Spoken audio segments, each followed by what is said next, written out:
হ্যাঁ কিছু মাটি লাগবে, মাটি কিছু লাগবে আর ওই চৌকাটটার তলে দুইটা জয়েন্ট দিয়া দরজাটারও একটু রিপেয়ারিং করিয়া দিয়া দিলে দিলাম যখন একবারে ভালো করিয়া দিয়া দিলে।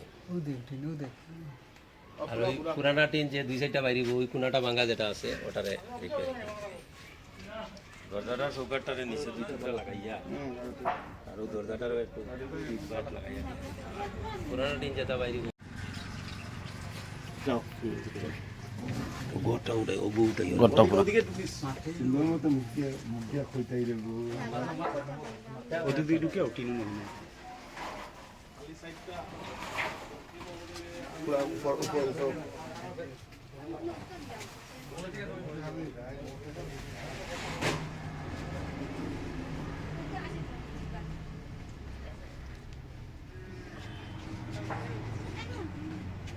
নমস্কার।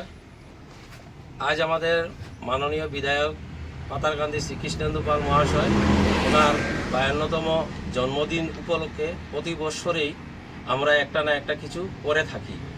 এইবারও আমাদের উদ্দেশ্য ছিল যে আমরা কিছু একটা করব। তখন আমাদের মাননীয় বিধায়ক মহোদয় যখন জানতে পারেন তখন উনি আমাদের মণ্ডলের সর্বস্তরের কর্মকর্তাদেরকে উনি আদেশ দেন যে আমার জন্য কিছু না করে তোমরা যেন একটা অসহায় ফ্যামিলিকে কিছু করো। তাই আমরা সবাই মিলে একটা আলোচনার মাধ্যমে আমরা আলোচনা ক্রমে আমরা ভাবলাম যে আমরা প্রথমে আমাদের পাতারকান্দি টাউন কালীবাড়িতে দাদা মাননীয় বিধায়ক শ্রীকৃষ্ণেন্দু পাল মহোদয়ের নামে একটা পূজা উৎসর্গ করব।